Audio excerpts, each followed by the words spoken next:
Très content que Luis Felipe soit arrivé. C'est un joueur fort, qui est encore jeune, mais qui a déjà bonne expérience pour pouvoir jouer à l'OM. Après, il faut du temps, comme ça c'était nécessaire pour Adrien Rabiot.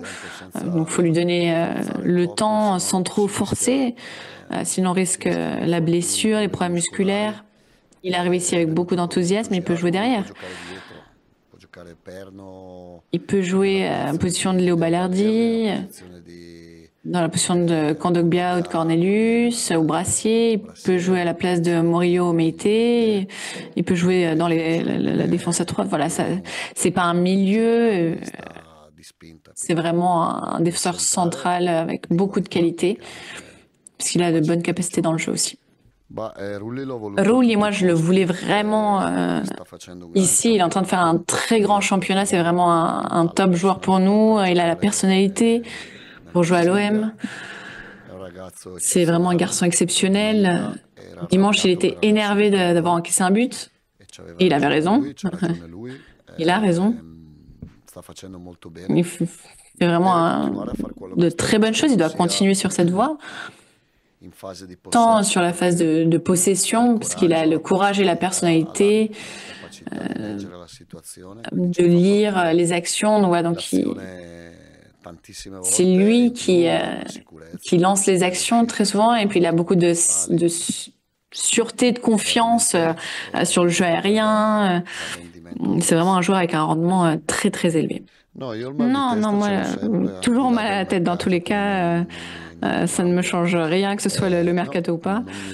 Après, le fait que le mercato soit ouvert, là, ça ne me touche pas. Non, on doit renforcer l'équipe, on ne doit pas l'affaiblir. Et donc, les joueurs importants comme Rongier, comme tous les autres joueurs qui jouent et qui jouent bien, ne doivent pas partir. Parce qu'évidemment, s'ils s'en vont et qu'on s'affaiblit, alors notre parcours s'arrête ou ralentit, est entravé. Donc, très parfois, pour se renforcer, il faut vendre aussi. Ça ne veut pas dire que vendre des joueurs, ça ne veut pas dire que ce soit mieux, puisque après, on a la possibilité d'acheter des joueurs encore plus forts ou plus fonctionnels aux exigences qu'on a. Mais je pense que c'est pas le moment. Donc, je pense pas que c'est ce qui se passera. Mopé è il giocatore perfetto. Mopé, c'est le joueur parfait. Parce que tout le monde voudrait avoir dans son équipe un Mopé.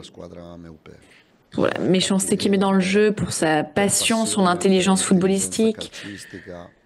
C'est pas un joueur qui a 20 buts dans les pieds, mais si on voit entre les buts, les passes D, son engagement dans les actions déterminantes, si on voit la personnalité qu'il a, son caractère, la leadership aussi qu'il a, c'est vraiment un joueur que je voudrais toujours avoir et que j'aurai jusqu'à ce que je parte d'ici. Tant que je serai ici, je voudrais un joueur comme lui, qui joue, qui ne joue pas. C'est un joueur qui est positif. Quand tu vois les joueurs avant de rentrer, tu vois que Mopé il joue avec toi. Si je le vois, je me sens mieux. Højbjerg, il te donne tout. C'est un autre joueur comme Mopé. Il nous apporte beaucoup dans le jeu, dans l'expérience, dans la personnalité, le travail aussi sans ballon, dans les échanges avec Rabiot, qui fonctionne très bien à Saint-Étienne. On l'a vu, même quelques matchs avant. Ils ont des bons échanges, ils changent, ils s'inversent au niveau des rôles. Et ça fonctionne. Et Højbjerg, c'est un des secrets de cette équipe, au niveau du caractère, l'expérience, vraiment de tout.